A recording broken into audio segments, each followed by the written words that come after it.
So rock and roll. Wow. I just love the snaps and the claps. How can you not like the snaps and the claps? Pinky Duscadero. It's all, Or Curly.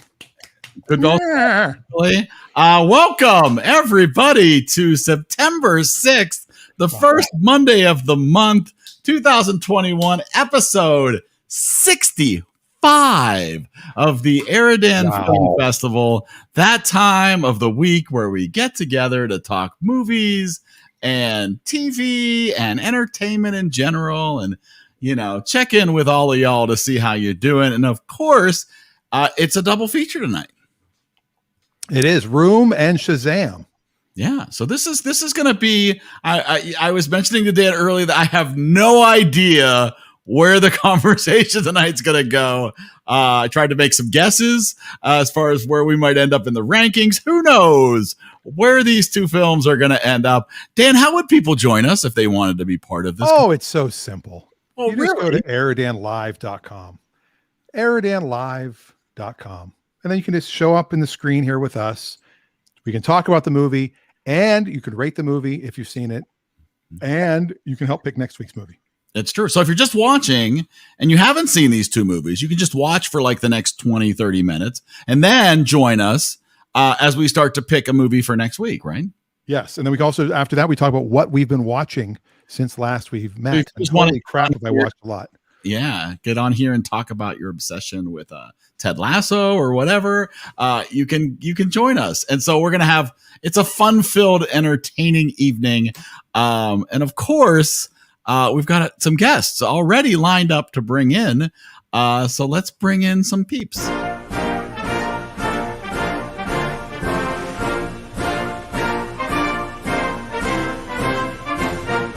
To infinity and beyond. It's Reagan, the person responsible for tonight's movie double feature. Yes. Dressed as your favorite Incredibles character. Couldn't be Shazam. Should be so Violet. Sure. Violet, we could do that. That's sure, not we'll go that one. so and we're gonna get into talking about these movies that you've picked for us in a little bit, but we've got to bring in your parents too.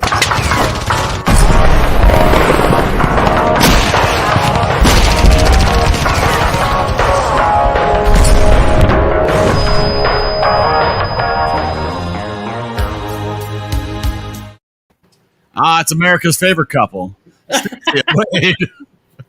It's America's couple. It is. I just want to say I was driving the other day and I had on the YouTube music in my car and it does random songs and Berlin came up. And as I was driving, I'm like, I had that moment. And everybody's like, what's that guy looking at? And then two cars crashed. It was a long thing. But anyway, I love that song. That's terrible. Speaking of loving songs. I'm sorry, Dave. This conversation can serve no purpose anymore. All right. Hello, Dave. Hello, Screen. How are you? Good. Welcome to the party. Are we going to follow the room vernacular of, everything just is named for what it is? So camera, camera, hello, screen, keyboard. Hello, womb. No, sorry. Well, oh my gosh, I read what the movie's about. I have never watched the movie ever. I was curious. Well, there's some it's weird. There was a womb involved at some point. It's Labor Day. We should. Okay. All right. So here we go. Let's talk first about Room. No, go to Shazam. We gotta do Shazam first. Really? You want to do Shazam first? Yeah, because I'll talk about Room for 48 hours. Wow. We should raise money. All right, let's talk about Shazam first. In that case, that's fine. 2019, PG-13, just say the word. Zachary Levi and a bunch of other people. A budget of $100 million, a worldwide gross of $366 million. Critics gave this a 90, audience an 82. 90 from critics for a superhero movie. So it says just say the word. I thought Grease was the word. That's Grease is the word. Oh, Grease is the word. Well, the bird is the word. Oh. If you have superpowers and you yell Grease, you get a completely different. Well, the Beatles said the word was love. Oh, that is true. I thought all you need was love. And Cameo said word. The word. And the Beatles sung the word. Oh. Well, word up, as Eric said. Word up, absolutely. That's a Word good up. Word to your mother. So, Yeah, that's a real great track there. so Reagan, Yes. Shazam. Yep. Talk to us. So It had nothing to do with the lead, right? Your like of this movie. no, actually, I wanted to talk about Room the second that I found out that I could do this on the show. And I was thinking about it, and I was like, Room's a really heavy movie, so I need something to like combat that.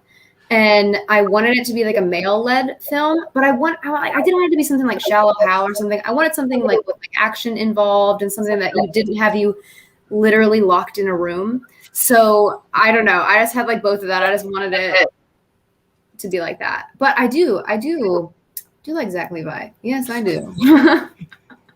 And he does a great job in this movie. Yeah, he was funny. That was actually one of the extras on the Blu-ray, was him talking about he initially sent in an audition tape to be superhero Freddy. He was not even auditioning for the role of Billy Batson. And the director watched him as like, we got to think about this guy for the lead. And like within a week, he had the lead role. Yeah. Wow. He's also great in The Marvelous Mrs. Maisel. He's in that? Yeah, a lot of people don't even We know talked that. about this. Oh. I don't want to watch that. He's also in Chuck. Did you know that? Never heard of Chuck. Fuck. What's Yeah, I know. It's a new thing. That's a Tool show, right? It's about drills. Yes. Hmm. Yeah. Chuck and Bit. It's a morning show. Yeah. Yep. Chuck and Bit in the morning, B94. Zach Levi. He's in that. now this is a DC. This exists in the DC cinematic universe, but has a completely different feel than any other movie. It Yeah. is to DC what Ant-Man sort of is to Marvel. Yeah, I can see that. I can see that a little bit. Absolutely. It definitely doesn't feel like it belongs. But of course, I think that's why it works so well. Mm-hmm. Yeah. Now, was this anybody's first time, or have we all seen this movie multiple? Oh, yeah, I'm sure it was your first time. It's only my second time. We saw it in theaters. 101st. We liked it enough to buy it, but we hadn't actually pulled out the disc to watch it till now. Oh, you know what? Yeah, I saw it in the theater, and then this was the second time. I don't need a shirt. No, you don't need a shirt. You've got Shazam in your hand. Yes. Which is the sequel, I believe, is what they're calling that is. Oh, jeez. No, the sequel is actually coming out in 2 years. Yep. That's excellent. Now, are these Maverick is out. That's been delayed till 2022. Yeah. Yeah, I just told him the other day, and he said, I texted him, and he said, it's never coming out. I don't know. I was at the theater just earlier today, and they had cups. Yeah. Oh, yeah. They had popcorn tins. Yeah, they delayed it late enough. They already had the promos for it, but now it's not coming out till next year, which has got to make the theater owners really happy. Oh, happy, right? Damn Delta variant. Some of that Well, it's true, too, Black 'cause Widow stuff too. The same day that was announced, Mission Impossible 7 was delayed. Yes. So I think it might be a Tom Cruise thing. He's I think pushing it out to so. try to maximize his cash grab. Because he owns a Serious. big chunk of everything he's in. Yeah. I love this movie. I can tell actually. from her eyes that Stacy's in agreement with that. Absolutely. You really have a poker face, you know that? I know. Can't I get know. past her. So what was that, Ben? I was going to say I really loved this movie when I saw it in the theater, and it aged well in 2 years. Better 3 years. than most of us. No. Or was it 2 years? Yeah, it was 2 It's years. 19, yeah. Yeah, Well, 2019. it's only 2021 still. I know it doesn't feel like it, Mm. but it did make me remember the old days of a magic 8-ball and trusting my entire life on a magic 8-ball. Yeah, you did that. I mean, who do I ask out? Who do I not ask out? Do I go to the mall? What do I do? Ask the magic Look, 8-ball. Do I make friends with Eric? not so good. I just said yes. Better not tell you now. But there's different versions. Some people say you have to spin it 8 times before you do it. Some people say you have to shake it. Some people say you turn upside down and back up. I'm trying to figure out how you get the 7 symbols. I have not been able to get it to do that. Now, do we know why the researcher died for touching the door? Do we No. know what happened? No, there were some things that were left unexplained. Yeah. She did touch the actual symbols, right? Maybe the lettering. I have no idea. I thought that seemed. As we were watching it, and she did that. He's then reaching toward the door. Margaret goes, "Really? Not such a great idea." And he opens. He goes, "Oh, I guess you can touch the knob." Doorknob, Stacy. It's all about doorknob. I know. It's all about the doorknob. Wow, it's very specific. Yes. It's as if I sort of thought that Freddy's role in this reminded me a lot of Justin Long's character in Galaxy Quest. You know, the young nerdy guy who has been devoting all of his attention to this one thing, and it somehow becomes real around him. Aw. I mean, it's a fun movie because it's funny, it's enjoyable, it also has some heart, right? There's moments, you know, with his mom. I mean, my goodness, great. And the Foster family is just so nice. I mean, you couldn't have a nicer group of people. No. The whole time you're like, are they really? You're like waiting for the other shoe to drop, and it never did. Right. Freddy's like, you threw me out a window. I was that was really funny. annoyed with the mom. That made me mad. I was just like, really, lady? You leave him in a park, and then he comes to your door, and you still blow him off. Yep. But you know, you had the nicest Foster family in the world. So you balanced it out with of course, the evil bad guy and the uncaring mom. So you know. Yeah. Exactly. The question I had the whole movie is, how come in the TV show Gomer Pyle he never turned into a superhero? He said Shazam all the time. Well, actually, that God, was in you're one of the deleted scenes, or was it the gag reel? One of the things on the Blu-ray is he's laying down after falling down, and he goes, "Shazam, Shazam, Shazam." Because if you say it 3 times, it's the same as saying it once. Because you turn into it, you turn back, you turn into it. Oh now, but is he Shazam? Or is Shazam just what he says? Because now they all have to say Shazam. I'm very confused. Right. He's Yeah. Captain Marvel. Yeah, and originally he was Captain Marvel, and Shazam was what he said. Right. Yeah. And then they fought with Marvel, and Yeah, there were lawsuits with Marvel because Marvel also had a Captain Marvel, and their name is Marvel. Yeah. Who was Brie Larson? I think the way the lawsuit was settled, if I remember right, they both had the rights to use the name Captain Marvel, but DC just decided to go with Shazam because why help promote a Marvel thing while you're at it? Why and they muddy came the out the same waters? year too. So imagine going to see Captain Marvel and then going to see Captain Marvel. Yeah, just asking. I ordered the Blu-ray for Captain Marvel. I don't know what I'm going to get. Yeah. You're going to get the old TV show. Yeah. That's very true. Or you're going to get Suicide Squad or The Suicide Squad. Mm-hmm. Or Room or The Room. Ooh. Yeah. Or Womb. Or Womb. Yeah, exactly. It's all confusing. It's Yeah. also very confusing. I do have 5 Interestingly, tricky facts from each movie. So I did look at the sequel just to see how many of the cast carried over, and it's almost complete. The one interesting one is the actress who plays the superhero Mary is not in it because the actress is not old enough. She's playing both the non and the super version of herself. Yeah. Oh, interesting. But all the rest are carrying over. All 5 of the kids. Mark Strong does not seem to be in it, so I guess it's a different villain. But the vast majority of the cast is coming over, and same director and same writer.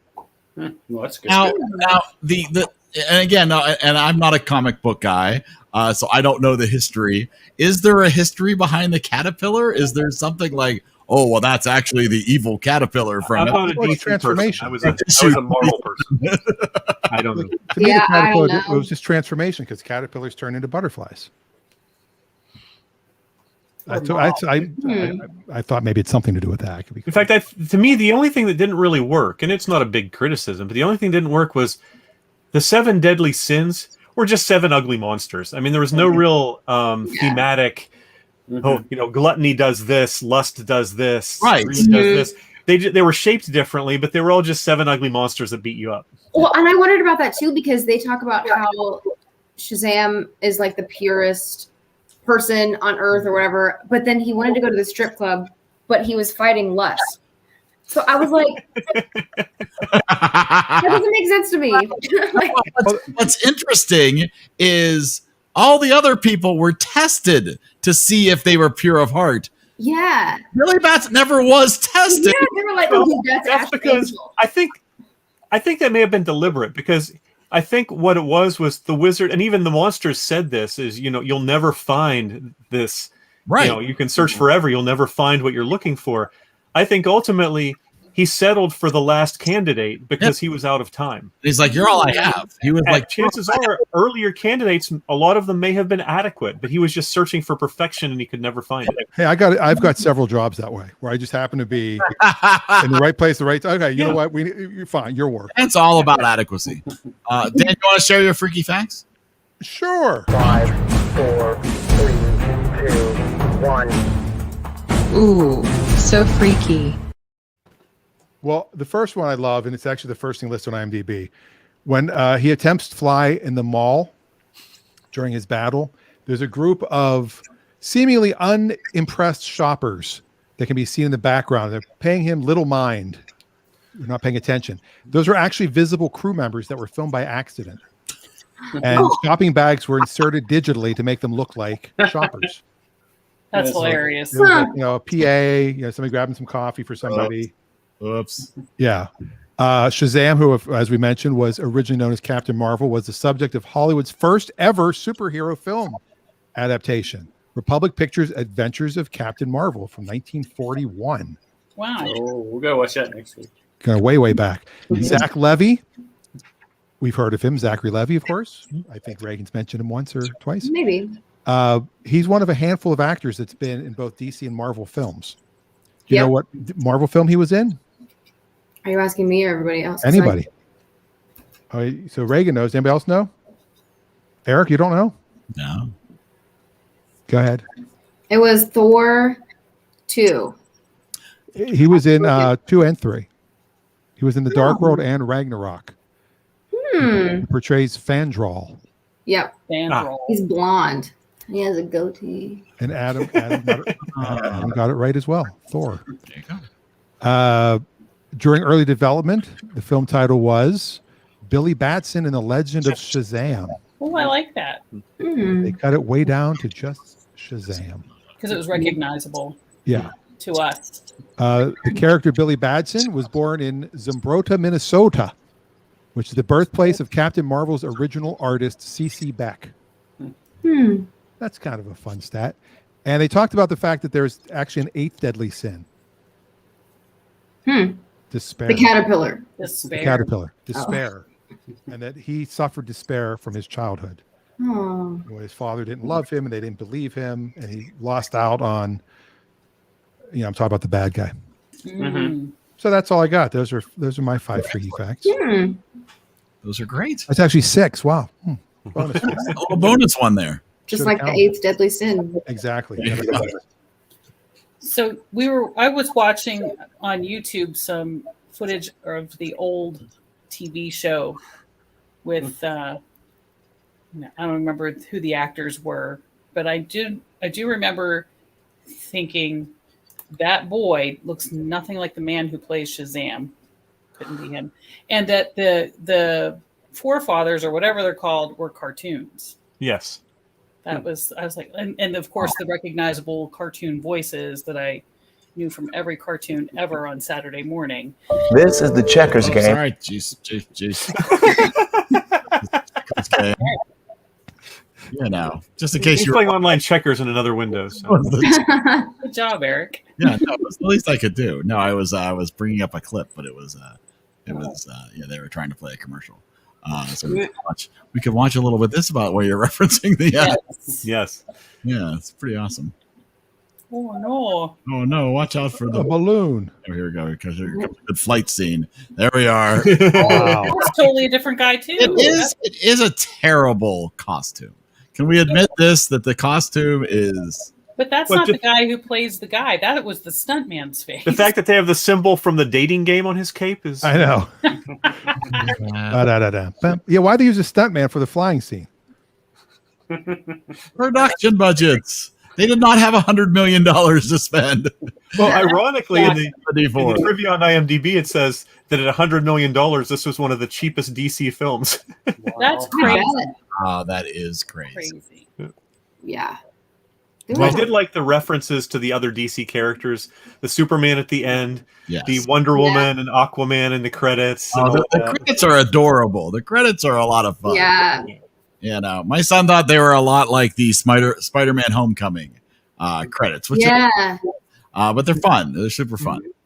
See, and the after credit scene. Yes. Yeah.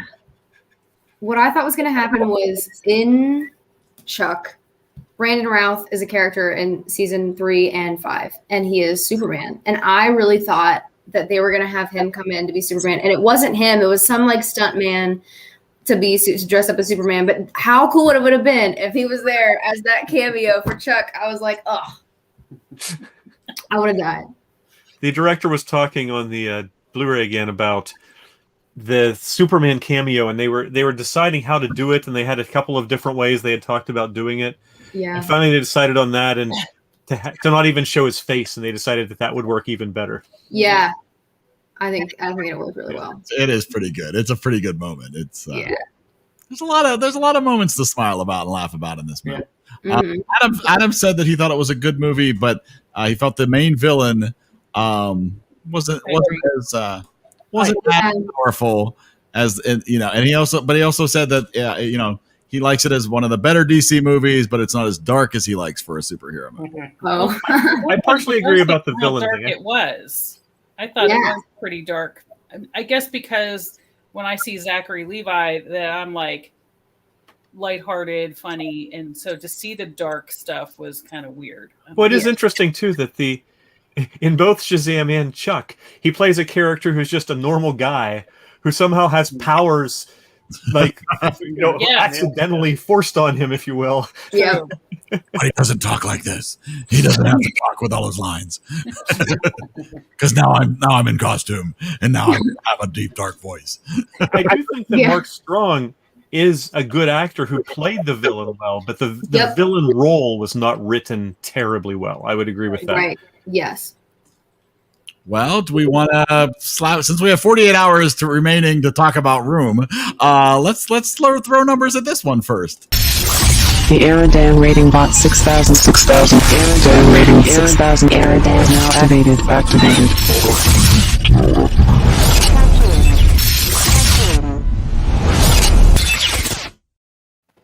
All right, Dan, take it away. Tell us who's going to talk. Well, we normally go with the person who picked the movie. That would be Reagan. Right on. And remember, there are people waiting after you. That's I think that I would do I think I would go with the 90 with the critics, because there were problems that I had with it, like the way that they mixed the dark villain with Zach Levi as the hero. Like usually you see a superhero and he's super like, yeah, I'm gonna kill this guy, and you don't have that to really go against the darkness. It's like really black and white, and so that was something that kind of throws me off whenever I watch it. Like I usually skip those villain parts just because they're confusing to me after I watch it again. But I think it's funny. I think that it's light. It's actually. It's not like, I don't know, it's not a general superhero movie that I like anyway, but it just, I don't know. I really like it. I do like Zach Levi, but I liked it before I liked Zach Levi and knew that he was more than Flynn Rider. So, I don't know. It's just a fun movie. It's fun to watch, and it's funny and quirky and kind of silly, but there's also like the action and the, fun exploration of, oh my God, you're a superhero. Dude, this is crazy. So it's really cool to watch that. And I don't know. I really like it. I'll go 90. Nice. All right. Outlook not so good. That was actually 90 was my number as well. It's a fun movie. There's really not even my criticisms or minor criticisms. I will say that even the dark parts of it really aren't that dark. I mean, when you think about it, okay, the woman researcher dies. Does anybody else in the movie die? Yeah, they throw a guy out a window. Oh, that's true. They do throw the guys. Every member of the board. Of course, yeah, but they're evil corporate people. Yeah, exactly. They portray them as your evil corporate overlords, so they sort of help to justify that. I guess the only truly innocent person who dies is possibly the researcher, but it isn't that dark compared to what you see in something like Thor: the Dark World, where entire cities are being ripped apart and things like that. So it's even the dark parts of it are lighter than a lot of superhero movies. It's just solid fun. I mean, and the casting is I really can't think of a single thing I'd change in the casting, which is rare. Yeah. All right. Let's go to the writers. I'll go first. You want me to? Go ahead. All right. Yeah. So before I saw it, my cousin had seen it, and he was pretty excited about it because he said he really liked it. Where it was more of a fun movie, and a funny instead of making it real serious. I'll go with a 90 also. Based on your cousin's opinion? Yeah. I've seen it. How do you feel about Wade's cousin, Stacey? Which cousin it was. Yeah. What do you rank that cousin? I haven't seen it for a while, so maybe an 8. Ouch. I don't know. Anyway, actually, I was thinking an 89. Just because I was. It is a good movie. And a whole room full of people crumbled to dust in that movie. And it was really creepy. And I thought that was a really, really dark thing. So, yes, not as dark as other things, but with the lightheartedness, it just was a clash, all the darkness that they put in it. So I say an 89. I really like Zach Levi in it. And the reason that I brought it home, and I think I brought it home last year during the pandemic, I can't remember. Yes. Before we found Chuck, was because we had wanted to see it because I had watched it, the one from the 70s. And why I liked it so much then, I do not know. Except I think it was ISIS that I actually watched for.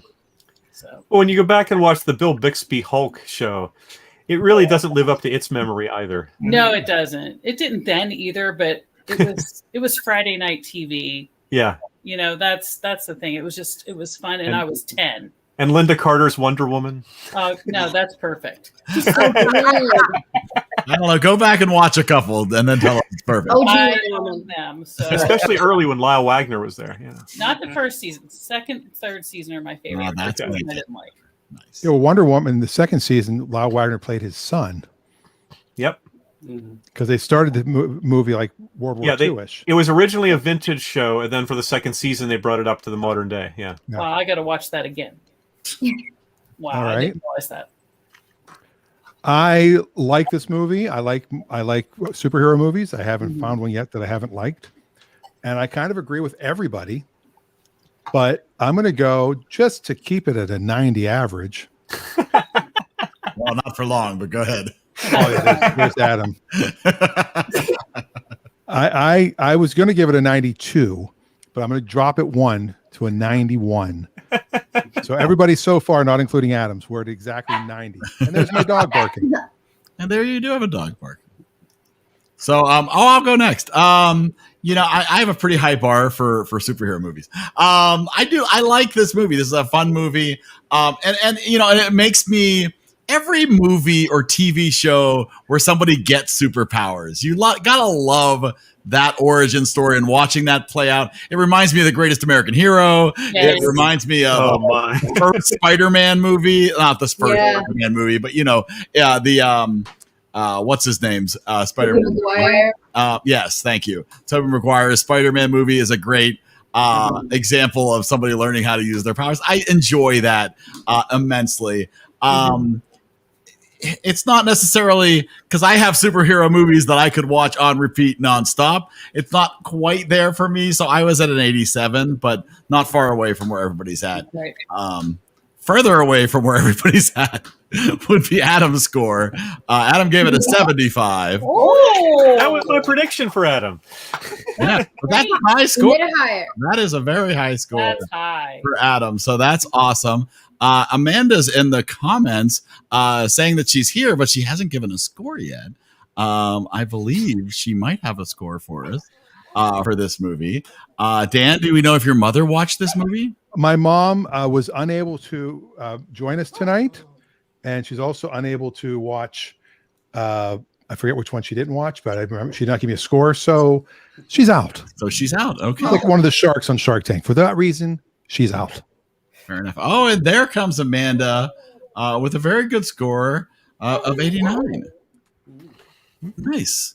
Excellent. So yeah, we did a lot of love for this movie. Very impressive. We'll save the scores till we're done with both movies. I think anytime you have a movie, the movie at heart, and anytime you watch a movie that really has a good place like that, even if you can pick flaws in it, it still leaves you when you're done going, oh, that was fun. I like that. Yeah. Yep.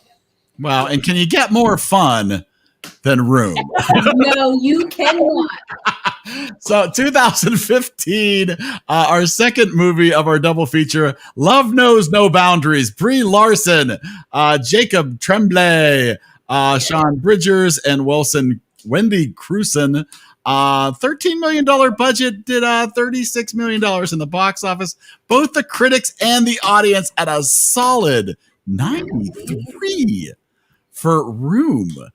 So, all right, Reagan, the clock is ticking. You have 48 hours. Tell us your thoughts. Why you chose this movie for us? Okay, I almost didn't watch this movie because of the content. I'm terribly afraid of that. But like I said, I think I was talking about last week, somebody had written a fan fiction based off of another movie that I liked, and it was basically the same thing except with those characters, and they changed the ending, and I was like, I guess that's interesting. I like Brie Larson. I liked her in Hoot in 2006. She's Captain Marvel, yada yada, whatever. I'll watch it. So I read the screenplay because I was afraid to watch it still, and I was like, okay, cool. Read the book, everything. Every bit of it punches me in the face every single time I watch it. I have to go like a year before I watch it because I have to focus on it. It's not one that I can just put on in the background. Like, it's a whole ordeal. It just kills me. Every single piece of it is just made so well. Like, I watch 45-minute interviews about the making of this movie all the time, over and over again. It just kills me. There was like I capped myself to like two things that I really needed to talk about.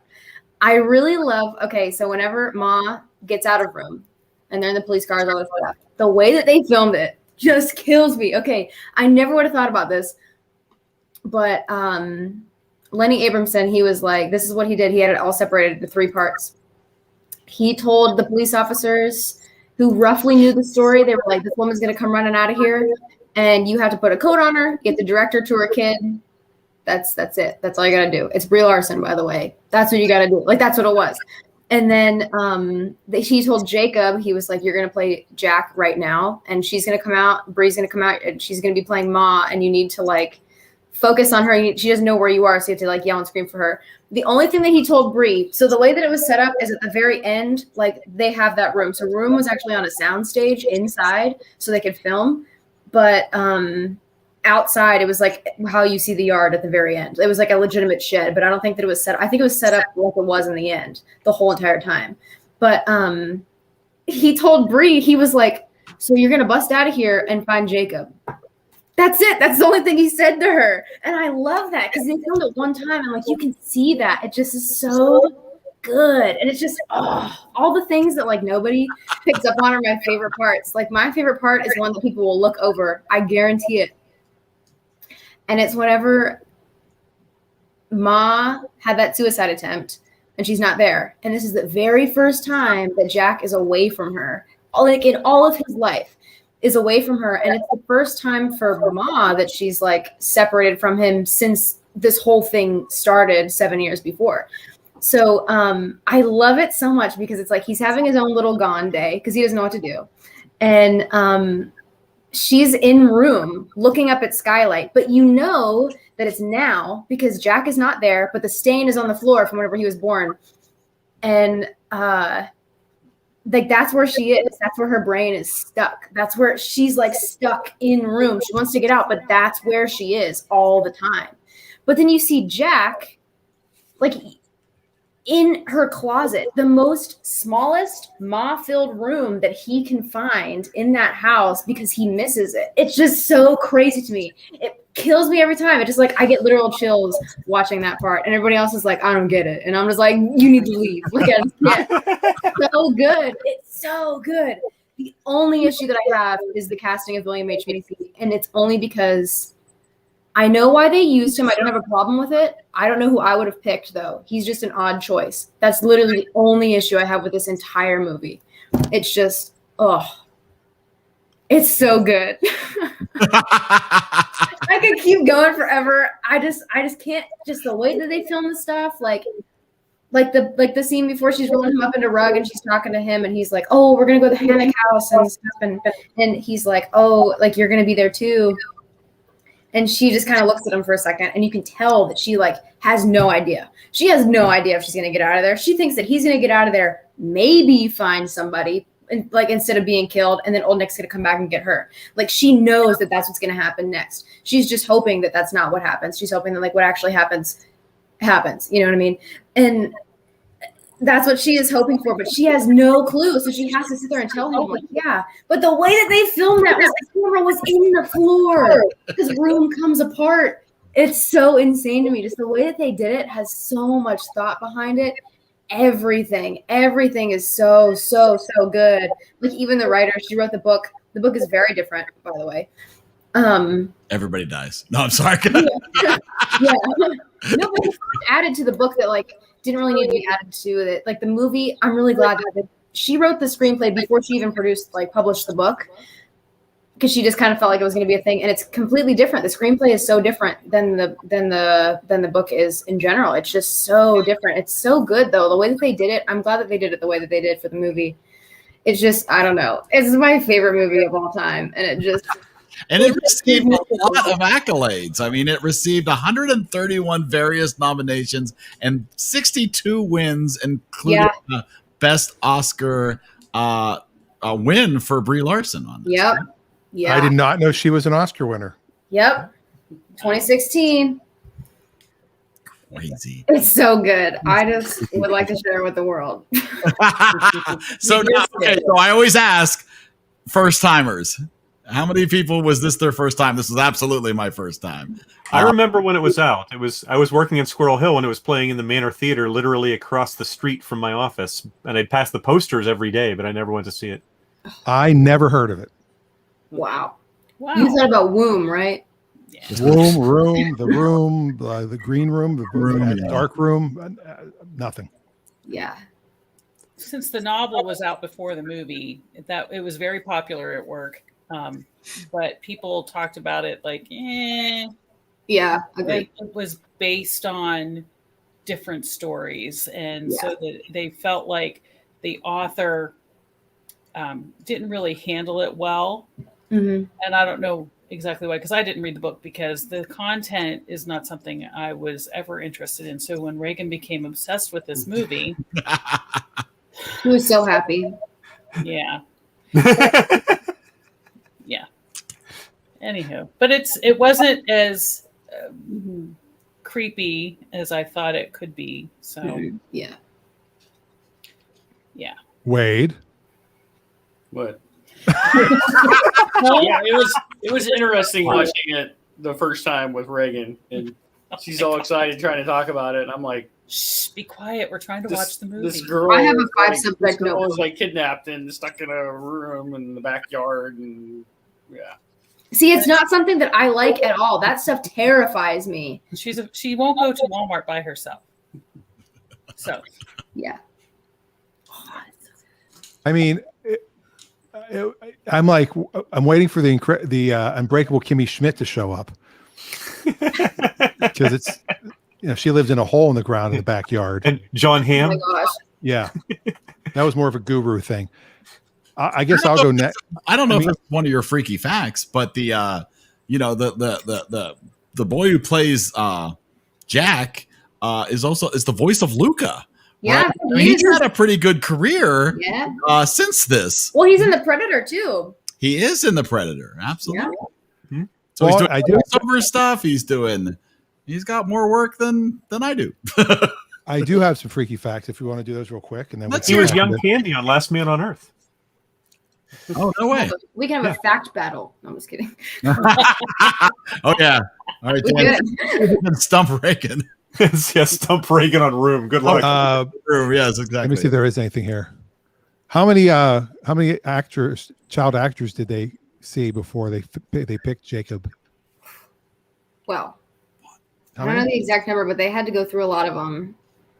Not a lot. They had to find somebody who could be cast at an age where he could look younger, but he wasn't too old by the time they started filming.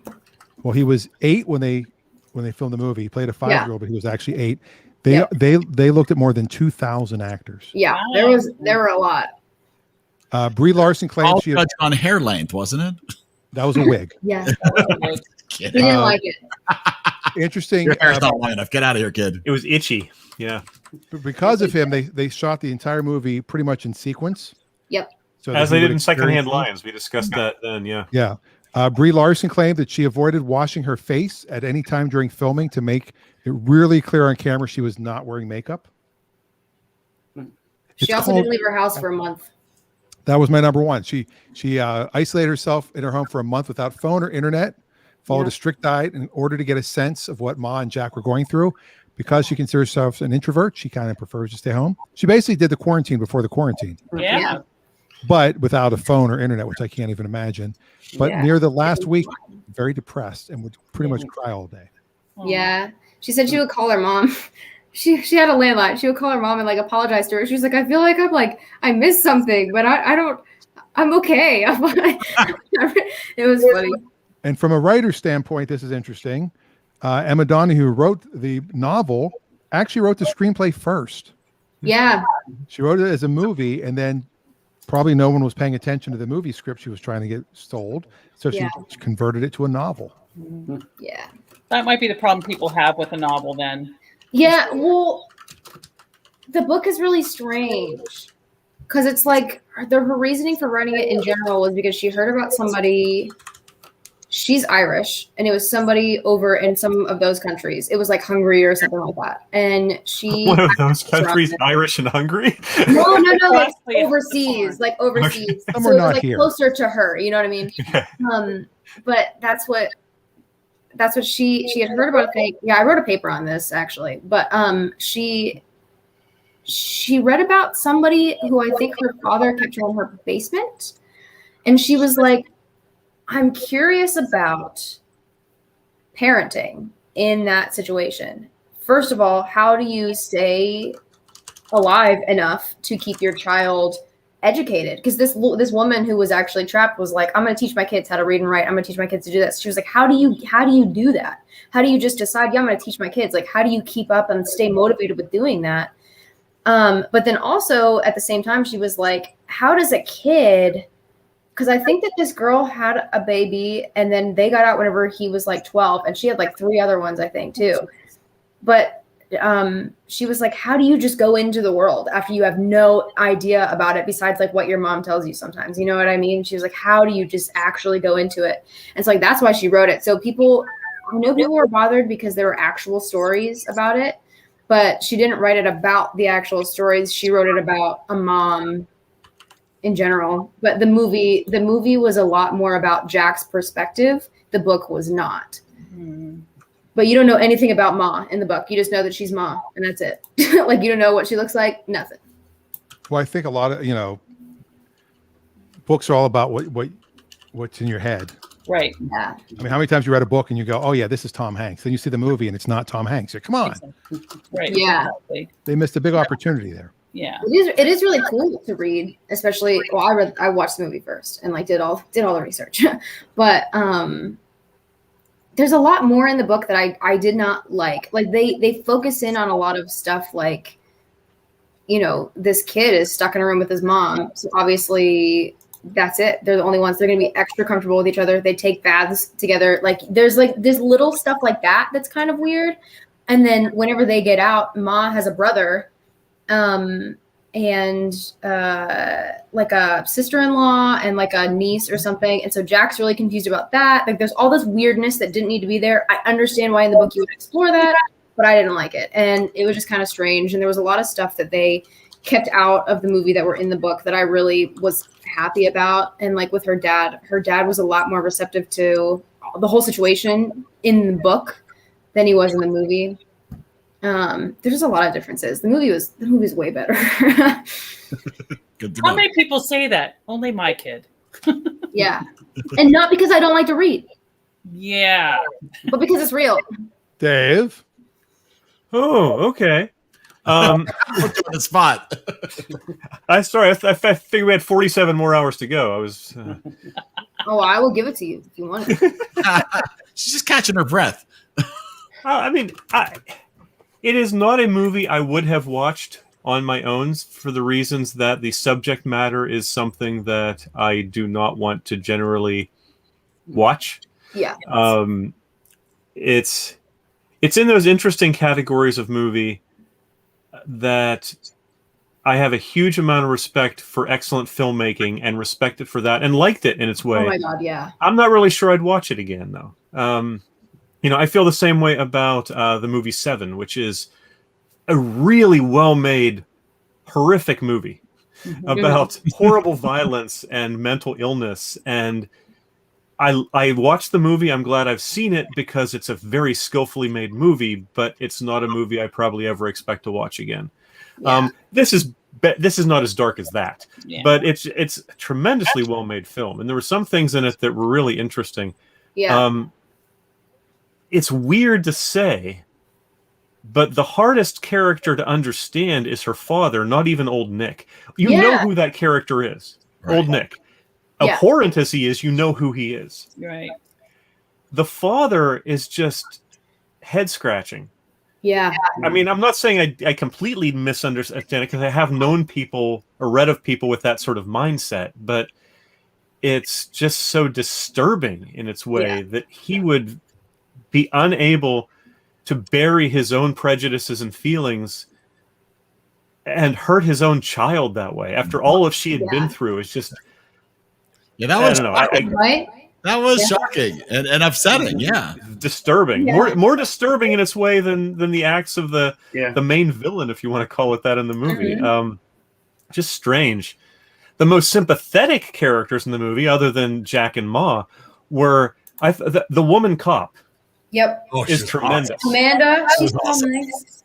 And Leo, in a very small role in his way, but just someone who's not sort of part of this, or is only tangentially part of this, but just is so kind and just so gentle and slow and not trying to push things too fast, just standing back and waiting for his moments.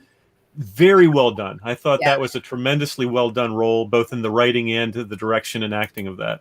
Oh, yeah. I like at the end that we never really find out what happened with Old Nick, because who cares? It's not his story. I mean, he was on trial, but beyond that, you don't know ultimately what happened. And I like it that way. I don't care. One of the most disturbing scenes, too, was when she, and I don't blame her for this, because after all she'd been through, but blaming her mother for teaching her to be too nice in a way, and that sort of, she's grasping at straws, trying to find a way to not have to find someone to blame, as human nature is. We used to discuss this in Sunday school class. It was after one of the airlines went down, about, they were still doing the investigation of what the cause was of the crash. And we were talking about how people are just so hungry to find out what happened, because if they never get a good explanation, then there is no answer and there is no reason. And does that mean I should never fly again? Does that people want answers? They want some reason, someone to blame, something to blame. And that's what she was grasping for. And Jack clearly handled getting out, at least in the short period of time that we see them, better than Ma did. As the doctor said, who is interestingly a character in The Expanse, the actor, the most important thing you did was get him out while he's still plastic. Yes. And that was just a really well done line, and just really an interesting one. And then the other two things, which I like the way they did it, because, and I assume that this is more elaborated in the book, which is again why I think the movie may have been the better venue for this. Yes. Both the fact that, they bathe together, the fact that he's still breastfeeding is just barely touched on. Yeah. But it doesn't have to be dwelled on. It's just, you mention it in passing. If you miss it, you miss it. Who cares? But it's there if you pick up on it. And I thought that was really well done. So I have no, I don't think I really have any Actually, the only criticism I have, I guess, if I wanted to come up with one criticism, is that the interviewer was too unrealistic. Yes. Yeah. Yep. Absolutely. Because the interviewer, that was just beyond unprofessional. Yeah. That was, if you were for any major news outlet, you would never work again. Well, and she was on the TV that Ma and Jack were watching in the beginning. Like she just that was, I think, a little too heavy-handed. Yeah. But beyond that, I really don't have any criticisms of the movie. I thought it was very well done. Right. Nice. All right. Are we gonna? Do we wanna start scoring now? I think we should start scoring. All right. You gonna hit up Reagan first? Oh, you're not going to play the thing again? No, I'm not going to play the thing again. Oh, all right. Let's score. Good. Once a week is good. Wow. This is my 100% movie. Yeah. There's just so much stuff that I could go on about. I also agree about the news person. We just talked about the interviewer. Yeah. Yes, the interviewer. I also agree about her. I understand why writing wise they had that happen. I think some of the lines could have been changed. I don't really know. I'd have to watch it again to like rewrite it for myself. But that part at least. I didn't watch it this week. I was stoked about it, and I've never seen it. And you know it by heart anyway, so Yeah. So I could like give you scene by scene right now.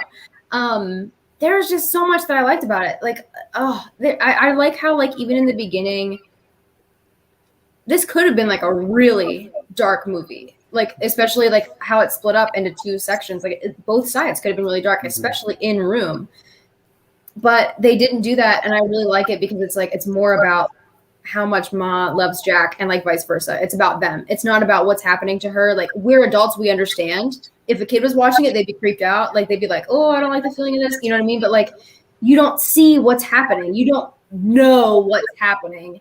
We just do. You know what I mean? I like that they didn't have that be an obvious thing. I like that it wasn't from her perspective. It was all from Jack's perspective, no matter what was happening.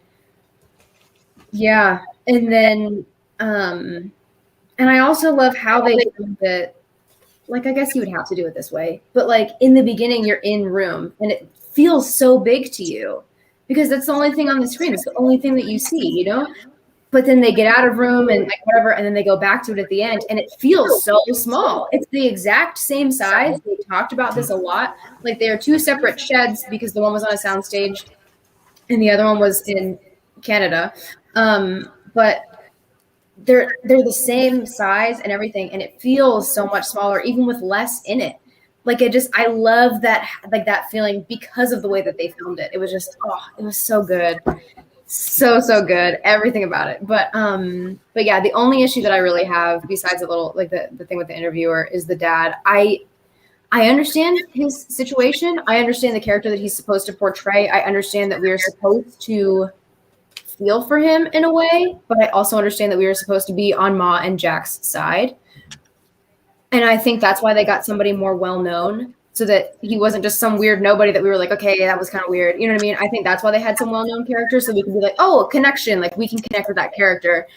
But I just think he was an odd choice, and I think that he didn't really carry the character well. I don't know who I would pick. I've looked it up many, many times to figure out who I would pick in 2015 to play this guy.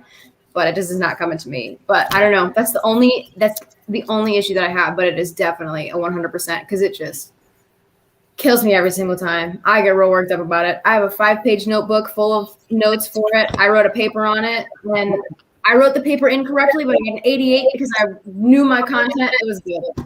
I was excited for it. So, yep, 100%. Love the passion. Love the passion. It's so good. That's awesome. All right. It was so good you were willing to come to Strange Brew last week just to possibly get on the wheel. Yeah. True. All right. Let's go with the parents of the child that chose the movie. A perfect score. Could you? So, yeah. It was interesting watching it with Reagan because she was so excited about it, and I'm watching it. And it actually it was a decent movie. I mean, it wasn't it was really well done. So I'll give it an 80. No Father's Day presents for you next year. I see you get your poker face from your mom. That's it. Because once was enough for me. Oh yeah, That's true. My score's a little higher because it is well done, and I love listening to Reagan talk about things like this. Once. this is like the 75th time. Yeah, it is. So, but I do think it was pretty well done, and hearing her talk about it and In a controlled manner. But I like listening to her talk about things because that she's passionate about, because it makes me hope for her future in whatever she chooses to do. That And she wrote a paper on it. and she wrote a paper on it and read a book. I own it. So I would actually give it an 85 because the content is just not what I like. And that interviewer, that scene just pissed me off. Yeah, that is. So, and I don't know why I did that. If that was the screenplay, if that was the director. I think the interviewer was an actual interviewer, if I'm not mistaken. Yeah. It was an actual person from the local news. Yeah. I think that it's so that you can understand, so that you're on Ma's side. Actually, now that I think about it, I think that it's so you can feel like Ma. You're supposed to hate that. You're supposed to. Yeah. An interviewer trying to get through the moment. It was too like, heavy-handed. You could have had one question about it that then stuck in Ma's mind and drove her in that direction without her saying, "But are you sure? But why didn't you think about? Didn't you think about over?" It was too much. I think there would have been more compassion. I think that does happen in situations though, because interviewers are trying to get their big moment. Yeah. Like I got her They don't get it. break down. I got this great moment. Who knows? But I know, I've watched broadcast news. I know. So wait, there was only one camera. Connie Chung used to do that all the time. No, I'm kidding. Go ahead. He's crying, but there was only one camera. Dave? Okay, well, excellent movie. I've already given almost all of my talk about it, so I don't have a whole lot more to say. I will say that I thought the contrast between Joan Allen's role and William H. Macy's role as her parents was deliberately to draw a contrast between the two of them. I thought it was, you're seeing, that you sympathize with Ma, that you sympathize with Jack, that old Nick is a jerk, beyond a jerk, is abhorrent, but you see now, what are the reaction of people after she gets out and she's back in their life? And so they drew a contrast between the two. The mother who didn't quite know how to fully comfort her, but wanted to desperately. Yes. And the father who couldn't bear the thought of what she had gone through and what had happened, so that he couldn't even face the son because that reminded him of what had happened. And his own narrow-mindedness would not let him love her again the way that he had. And that's just sad. So I didn't mind that. Again, the only real criticism to me was the interviewer. And other than that, it was a very skillfully made movie. It was not as dark as I feared it would be. Right? Yeah. I mean, no movie about this subject can avoid being dark, but I feared it would be a much darker ending than it was. I feared it would be a much darker outcome than it was, and appreciated that. And some of the lines were great. I mean, just, it's not room if door is open. I mean, it's just such a small line, but it's wonderful. It's a really well-crafted. Yeah. So he just gives her that look. Oh my gosh. I give it a 94. Wow. Well, I like the full disclosure. I watched the movie in chunks because I got extremely busy today that I wasn't expecting to be, because it's Labor Day and I thought I got no work to do. I ended up with a lot of stuff to do. So I did watch. I fast forward a little bit here and there, but I do get the gist of it, and I'm still going to rate it because I'm still rating it high. I don't think watching the whole thing back to back right now would lower my score. So I did like when you talk about things that were said. When somebody's knocking at the door, he's like, "Ma, the door's ticking." I love that because he wouldn't know what a knocking door was. Like I always love these movies and shows where somebody shows up that they've never been out, or they've traveled 100 years in the future. It's like, how would they know? There's certain things they should never know. Like, or like when he thought they were on another planet when he looked out the window in the same scene. He's like, "Oh my, are we on another planet?" Because he doesn't know height. Like, how would he understand that? The problem I had with the shed, I did have a few problems with the shed. I've got foam sound acoustic boards on my back wall right there. They are not soundproofing. Yeah. They're acoustic. They help from having an echoey sound, and also the skylight would actually make it louder. So the fact that they're trying to make it like they couldn't hear any noise in the shed and the neighbors couldn't know, to me, that's the only huge, like, put her underground, make it, because obviously the kid's born in there and none of the neighbors heard that. I hear my neighbor's kid 400 feet away crying in their house with the windows closed. I can hear that. And they can hear our dogs barking. So I think our house hopefully is built a little better than a shed. And when I did see William H. Macy for the first time, I was immediately thinking, okay, how's he going to get into USC? Like, how much will he spend? Ouch. I do think it's a great movie. I think, obviously, she won an Oscar for it. I do want to watch the entire thing beginning to end, which I will do at some point. So I do recommend watching it. It's a movie I would tell people to watch. And I thank Reagan for introducing, because I had never heard of it. I'll be honest. Finally, people are enjoying it. I'm giving the exact same score I gave Shazam. What did I give Shazam? 91. 91. All right, let's rip this Band-Aid off first before I give my score. Here comes Adam. Given the subject matter, the movie had a chance to explore the psychological ramifications of the ordeal, but instead went for the trope of let's just mope around and be sad. Movie. And Brie Larson's character was a major disappointment. I'll be generous and give it a 60. I'll take it. All right, take it to 60. Good job. It's higher than 55, which is sort of Adam's. That's what I was thinking. That is very true.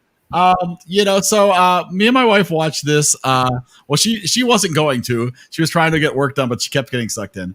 And she pointed out to me that never in 1,000 years, despite my love of Brie Larson, would this be a movie I would ever watch. Because this is not anything I would ever be drawn to. And I spent the whole movie like, oh my God, I'm gonna have it. Oh my gosh. Yeah. Was still do that. amazingly tense the whole time. Yeah.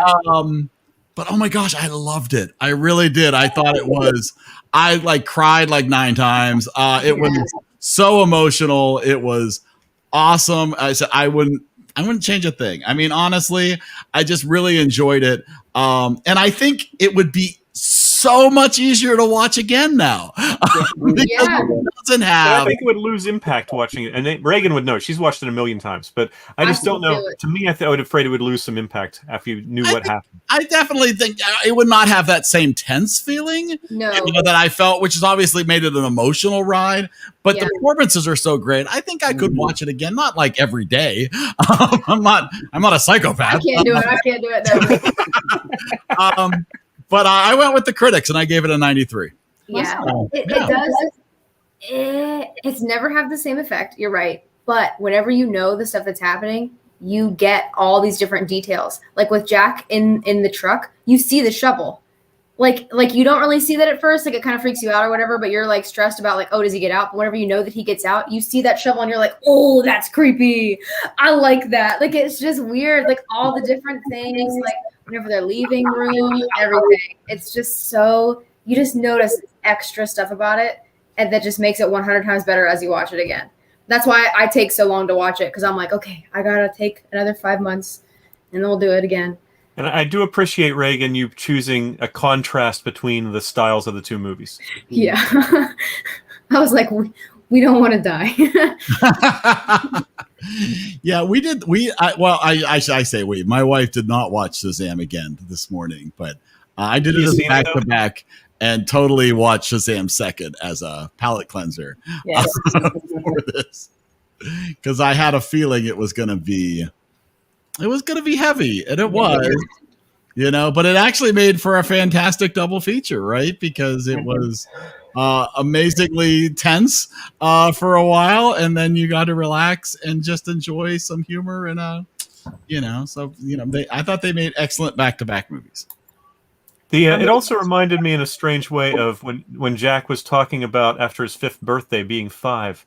There's the A.A. Milne poem "Now We Are 6" that it reminded me very much of. Mm-hmm.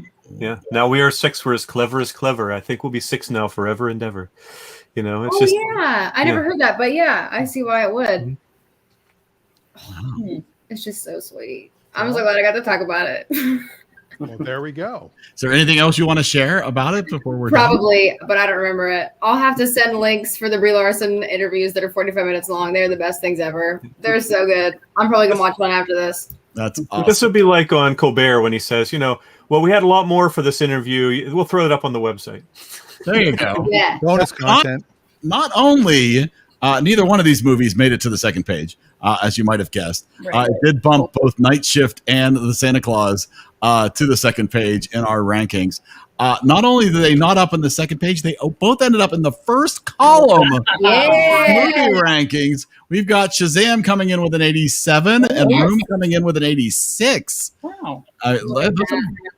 Both movies performed very well with our little crew. Wow. Here. First column movies. That's awesome. Yeah. Yeah, how about Straight up, bro. In the scale of Howard the Duck to Forrest Gump. that? It's pretty impressive. Those are pretty high. Those are pretty high scores. That's awesome. Yeah. So thank you for sharing those. That was awesome.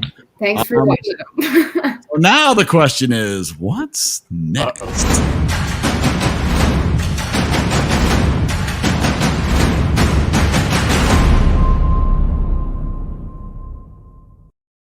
Oh, yes, that time once again to visit the Wheel of Reels as we discuss what possible movie we could be stuck. No, what not stuck with. We could be enjoying next week. So let's find out where we're gonna go. Oh no, it's a viewer's choice. Oh my goodness. All right, so we will Very small list of people now. We do have a pretty small list of people. Well, so you can have done a double feature and still do a viewer's choice. So I need to pull up all my. I've got so many lists here. Let me pull up my list so I can make sure who among us has done a Dan's mom viewer's isn't here choice. tonight. Mike isn't here tonight. Gary isn't here. No, Gary. Let me see. If I look back on viewer's choice, we have had Margaret's not here. She did a viewer's choice. Dan did a viewer's choice. So Dan is not eligible for a viewer's choice. And I think that might be it. Well, Michael's not here. Michael's not here. Yeah, I need to turn off some names. That's for sure. Yeah. But I believe those And Dan's mom isn't here. And you're right. Dan's mom's not here. So there we go. I'll just delete all those. There we go. We'll clean it up nice. And that movie would have been a 71 anyway. What movie? Whatever my mom picked. Whatever your mom would have picked. That's not right. Okay, I believe that's it. I believe. Yeah, is that right? I think Can anybody confirm this? I've done viewer's choice, obviously, and Dan has. Viewer's choice? Wait, I might be wrong about that. I don't know if you did a viewer's. Did Wade do a viewer's choice? No. All right, hold on. Let me. Where am I here? All right, hold on.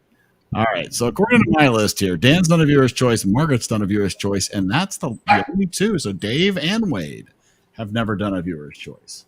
Dave, I think you turned yours off for a bit. You did a double. That's right, because after I got a couple in a row, He did the Billy Wilder. Exactly.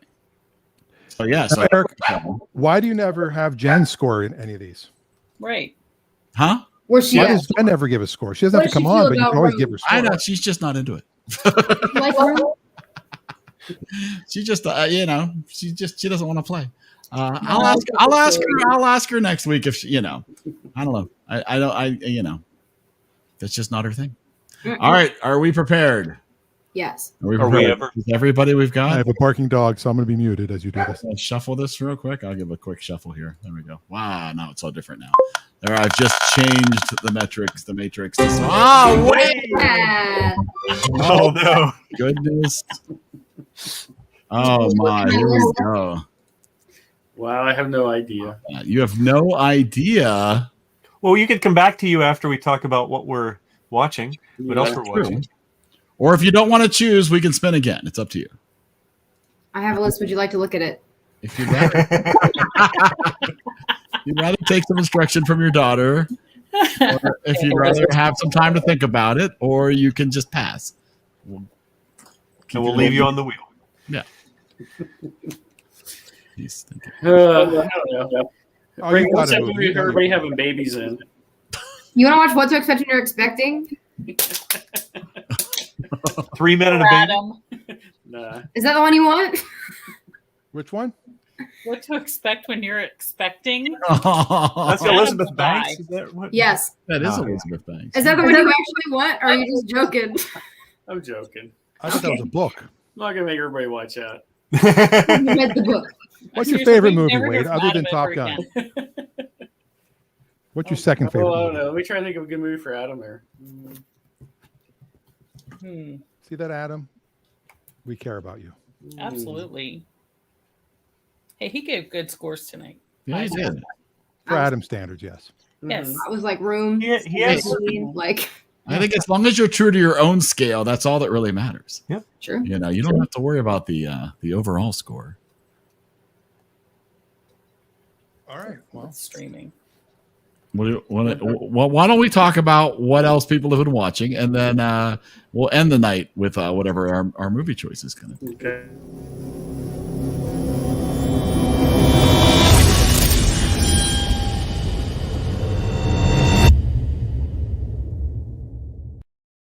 All right. All week long, besides obviously the double feature, what else have people been watching? I've got a lot, so I can go first or I can go last. No, you can go first. So Ted Lasso is awesome. I've not watched season 2 yet. I didn't realize it wasn't done. Like I thought, I can stream it all. Then I'm like, oh wait, there's more. So yeah, I'm halfway through season 2. I think they've done 6 or 7 episodes.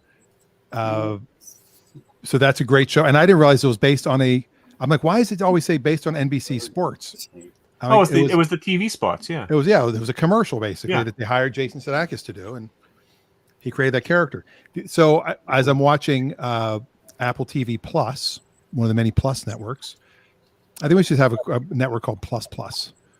Yeah. The morning show is not what I thought it was. I thought it was like a comedy. And there's parts of it you laugh at, but it's more like Jennifer Aniston? Jennifer Aniston, Steve Carell, Reese Witherspoon. I can't stomach Jennifer Aniston is my problem. You can in this. Wow. She is not Jennifer Aniston in this. She's Katie Couric. Oh. And Steve Carell is Matt Lauer. Oh, and that's so much better. Well, I mean, that's basically what this is slightly based on a little bit of the actual. I knew there was scandal. another show you could have watched with Katie Couric. But I did watch the whole first season, and then as soon as I finished it, I found out that in a mere 11 days, season 2 drops, as they say. But they do one a week.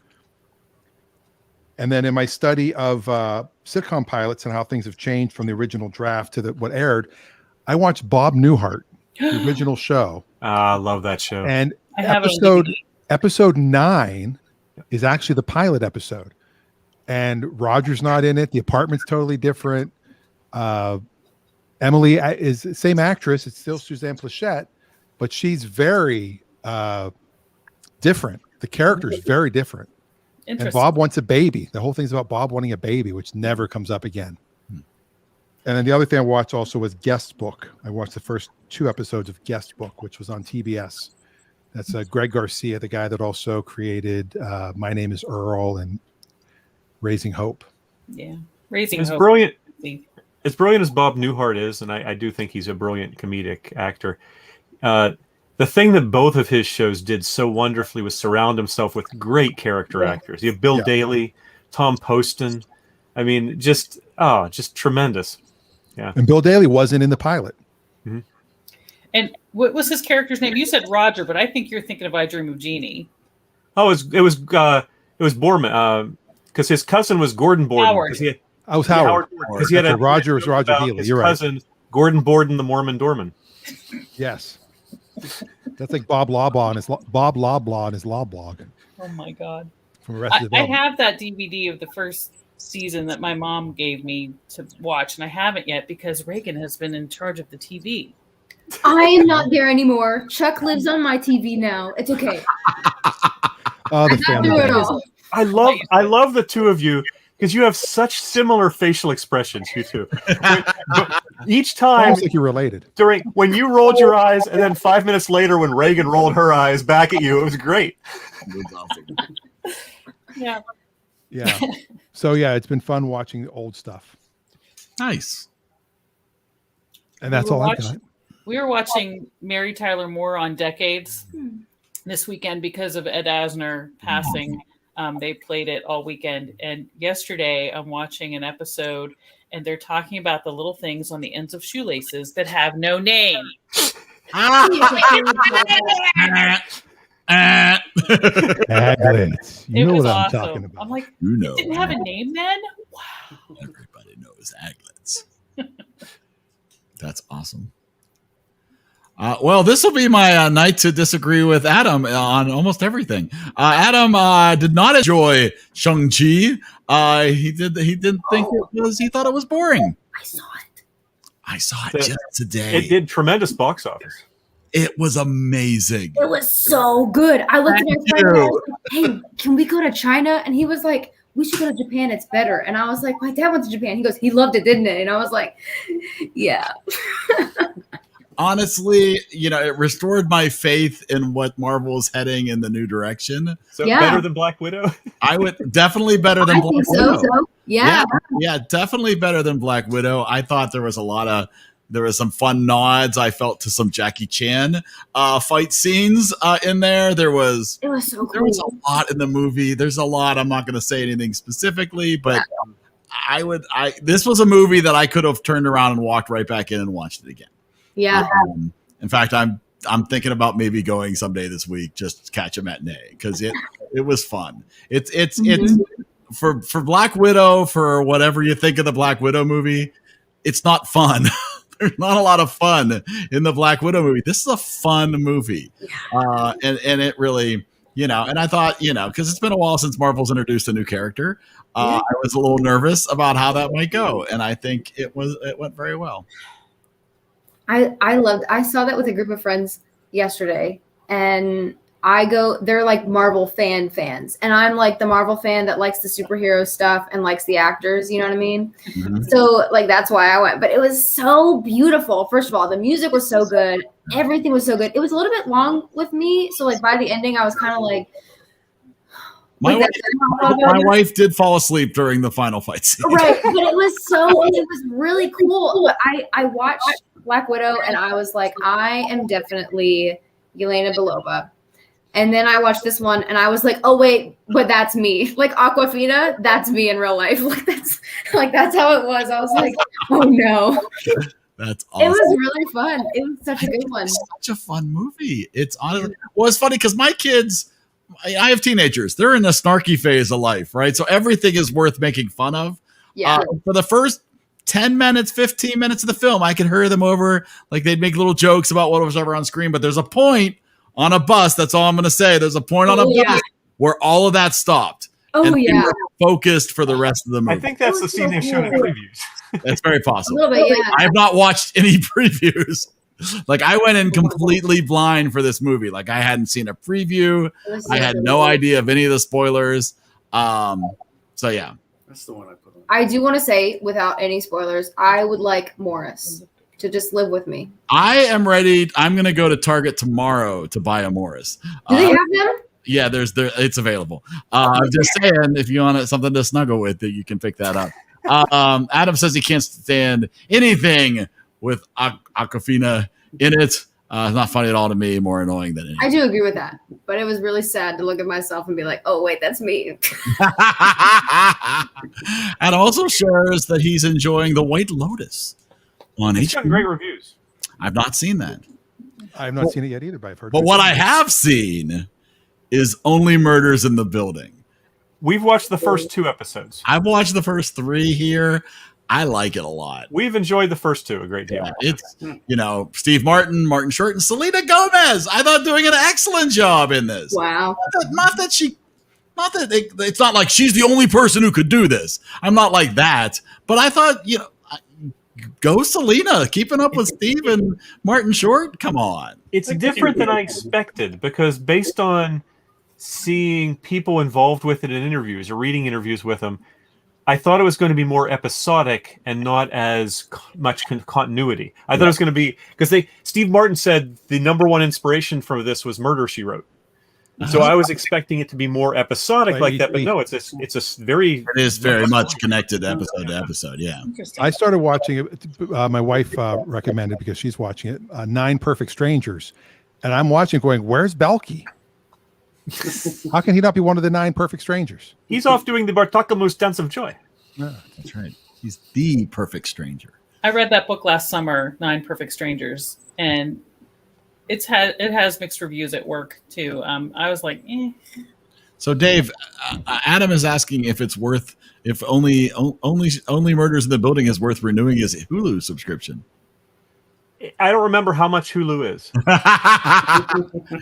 but the show is worth watching. That I will say without reservation. Yeah, So the question is, how much is it worth to you? And is there any other content on Hulu you would like to watch? I don't know if there's one thing worth any subscription. Yeah. If there's just, I mean, if you're paying $10 a month to watch one show, well, or wait till they're all out. Exactly. If you wait till they're all out and you watch it, so it's $10 to watch an entire 8-episode series or whatever, I would say it's worth that. Yeah. Then that makes sense. Yeah. Yeah, absolutely. Yeah, we watched that. I also went back and watched because I love the movie, the old Leslie Howard, the Scarlet Pimpernel movie. It's an old favorite of mine. And I had seen online there was a version, a TV movie made in 1983, starring Jane Seymour and Ian McKellen. Oh. And interestingly enough, also with Timothy Carlton, who I did not know, he's Benedict Cumberbatch's dad. In real life? Yes, in real life. And it actually is, I would not say it's as good as the Leslie Howard version that I love so much. It was surprisingly good. It took a while to get into it. It starts out pretty slow. But once you get into it, the actors really do a tremendous job. It is quite good. 1982, that's when it's from. Yeah. Where'd you find that, Dave? I found it on a download site somewhere. Okay. I think it is out on DVD, but I wasn't able to find a copy. Okay. I remember reading that too. I love that type of story. I love Raphael Sabatini. I love that type of old adventure stories that they used to write back in the 20s and 30s a great deal. That's some of my favorite reading.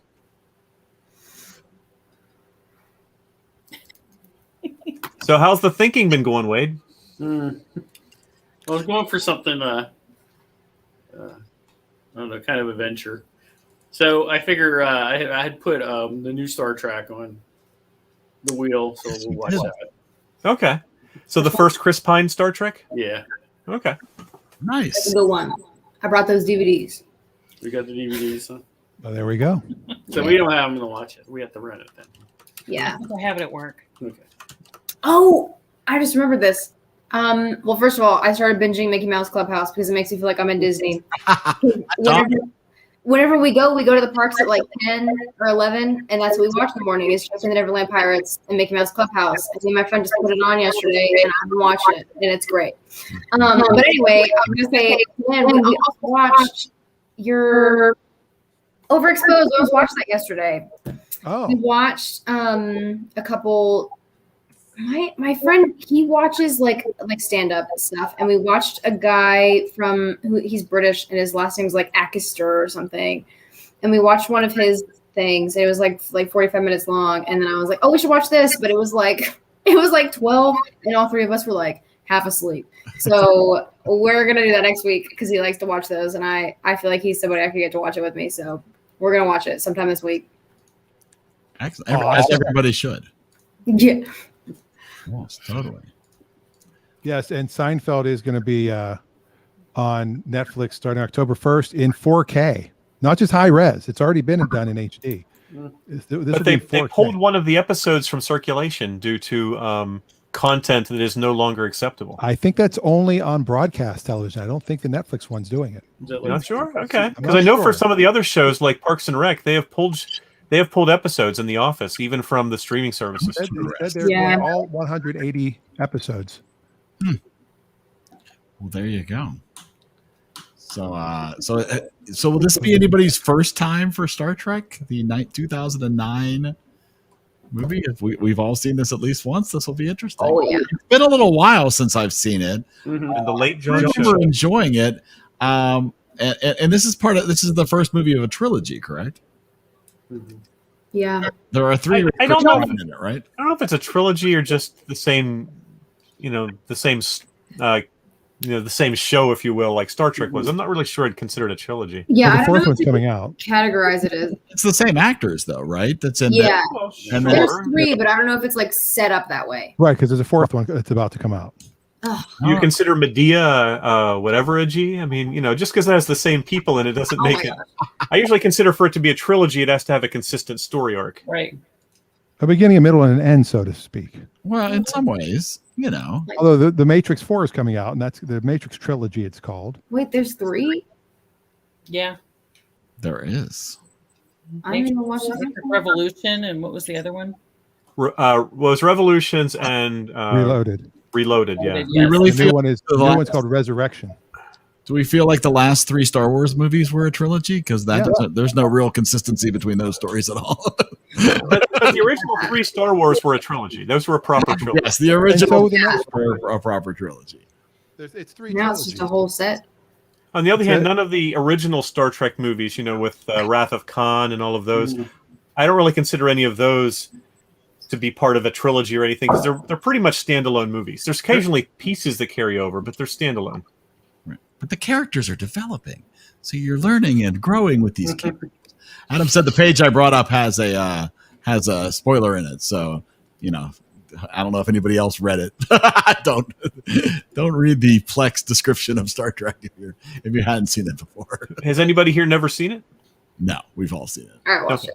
It's been a long time though. I just googled quite a lot, so I'm curious how it holds up.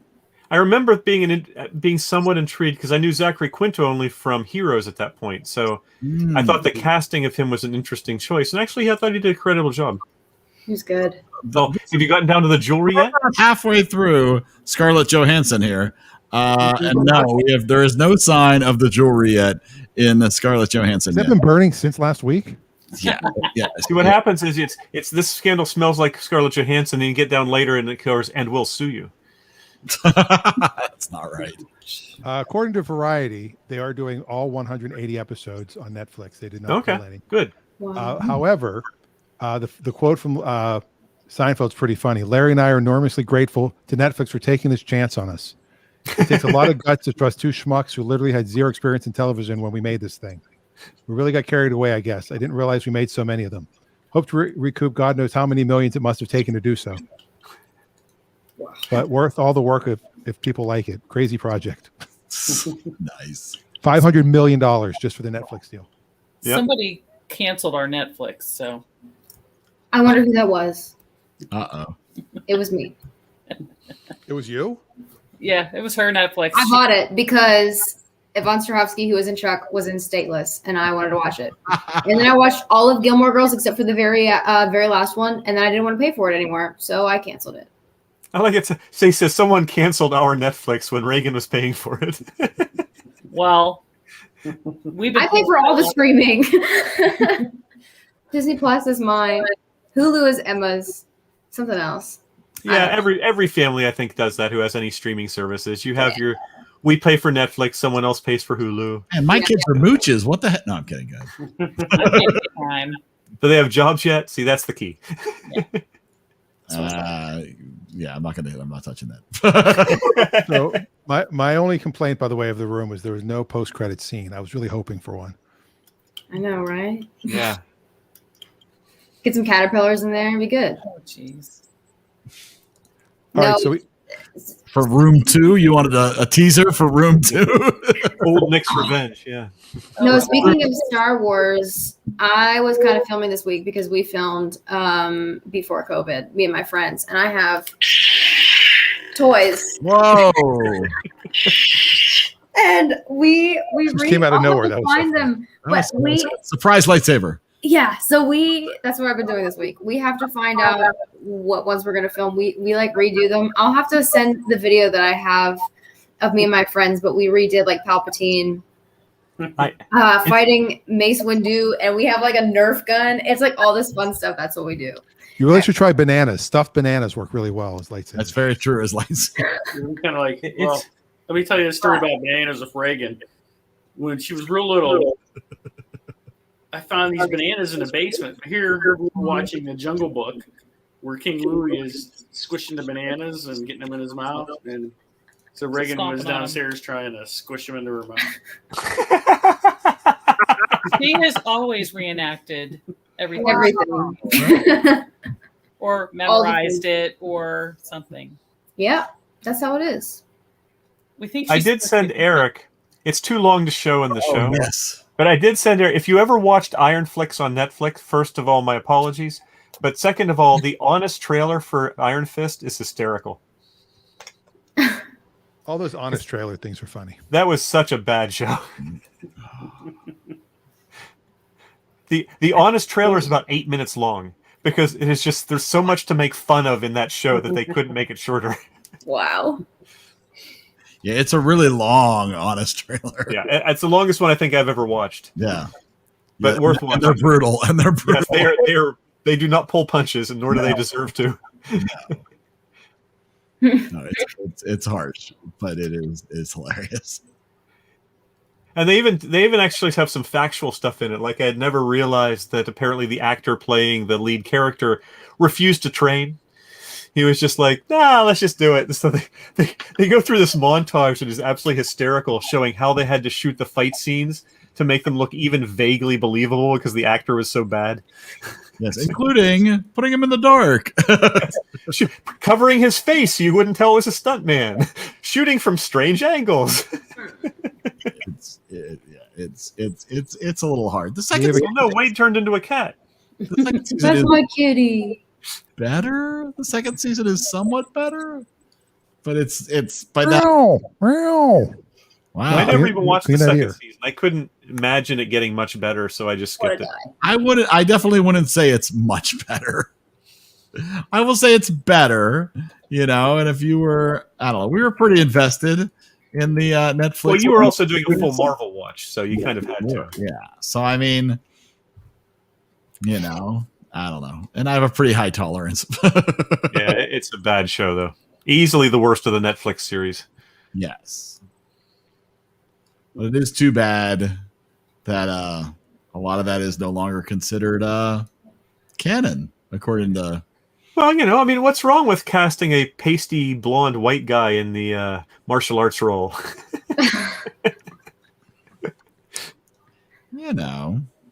It's no Shang-Chi. I'm just saying that.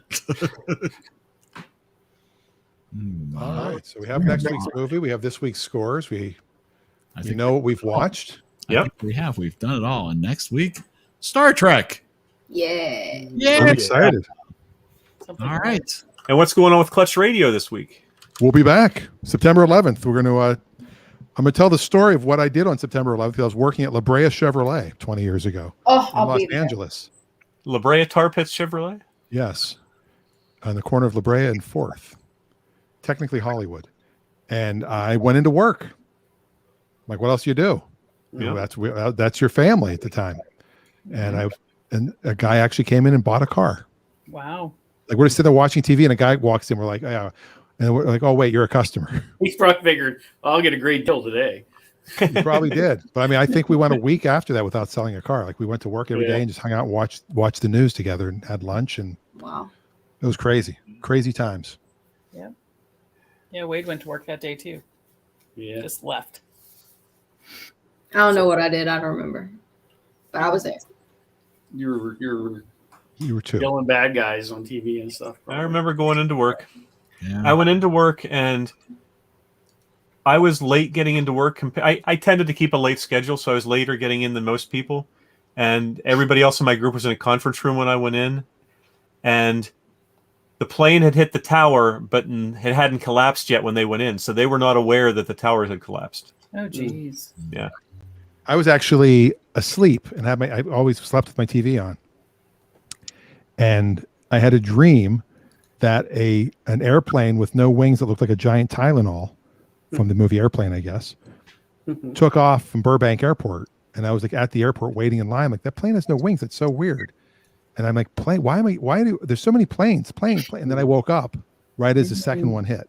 I had the Today Show on. Oh, I feel that. That was weird. It was weird because I was hearing it as I was sleeping. Yeah.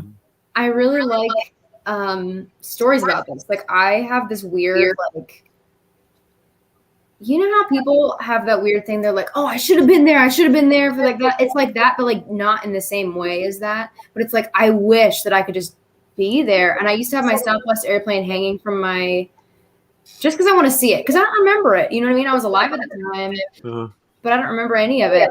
I wish that I did. I don't remember Vietnam. It's something so weird, like compelling to me for some reason. I have no idea why, but like I used to have my Southwest airplane hanging from my ceiling, and I had watched so many clips of this happening and all this stuff. I had to take it down because it freaked me out. Like the shadow on the window, I was like, it was weird. Well, I love hearing stories about it. I was reading a story about a guy who basically surfed. He's building surfed. He was going down. He was going down the who's he what the staircase, and all of a sudden on the 22nd floor he could feel a rumbling, and he just got in a fetal position and got in a corner, and literally he rode the building down 22 stories. Oh my God! And survived. He's one of the few people that survived that was in the building. Oh my That's God. amazing. Yeah.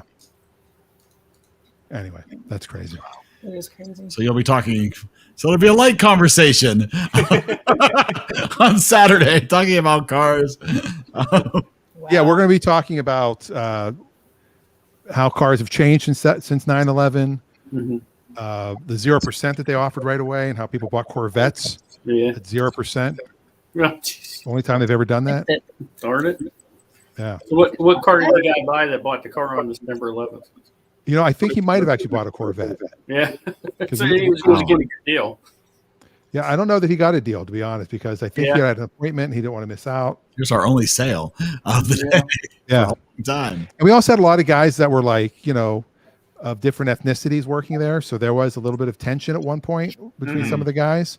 But then it became very, it bonded us all because, we were all. Sure. I mean, yeah. George W. Bush had a 91% approval rating.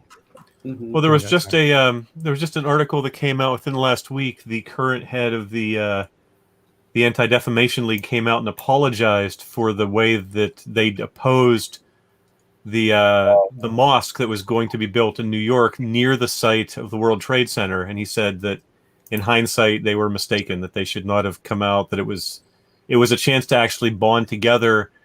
And while they didn't come out strictly against it, they came out with a very ambivalent reaction that they regret now. Yeah. Well, they're idiots and assholes in every religion, Oh, every absolutely. race, and they're great people. And I would say 90% of the world's great. That 10% you have to watch out for. Oh yeah. You're so optimistic. You like Don't that? underestimate the 10% though. Could be 80-20. They're old 80-20 rules. All right. Well, what about the people who didn't like Somewhere in Time, Dan? How do you feel about those people? they can all die. They're dead to me. That's what I think. Wait, Dan, I really expected an 11 for room. Come on, do your Thanos snap, Dan. I can take it. That's hilarious. All right, here's a non-spoilery look at what we're watching next week. Star Trek 2009.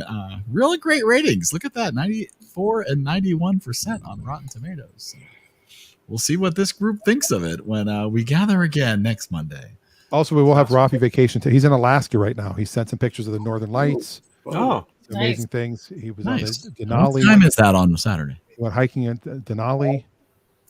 What time Did he drive to Alaska? Are there still restrictions?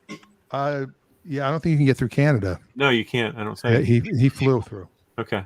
But he's been there. Like it's like a 10-day trip he did. He'll be back on the 9th. Wow. So he gets back on Thursday. So yeah, Cool. he sent me some amazing pictures. So I'm like, Saturday, what, cars? 1 o'clock, right? On the east, 10 o'clock on the west. Yes. Make sure they tune in live. And you can also probably ask some car questions too. Maybe if you have some questions about your automobile or maybe an upcoming purchase or how to. Next Monday, we'll be watching our third Rider movie in a row. That's a very good point. That's a Oh, wait, very Adam good says point. something still a spoiler. Something still a spoiler. The Well, picture? probably just the fact that of who the cast. That's all I'm going to say. Yeah, Oh. there was one secret supposedly when the movie came out that they were trying to keep. It's been 12 years. I think. Oh, because 12 years. If you're not familiar with the fact that that LN's in it. yeah. Yeah. That's not really a spoiler at this point. Yes, and this will be our 84th movie next week. Holy moly. I know. Big celebration at 100. What constitutes a season? We're on the 3rd season. How We are on season 3. That's when Eric makes new graphics. Yes, basically whatever I can have the time to make some new graphics. I think the season is going to last till the end of the year. I'm pretty sure our new season will start in January. Because this last season started at the early June. So I think we'll probably make it to the end of the year for this season, and then we'll go to season 4, and I'll make new graphics over Christmas vacation. Alrighty then. That's how it works. All right. Well, everybody have a wonderful week. You too. You as well. Thank you. Voice cracked. My voice cracked. I'm so thankful for all of you. Good night.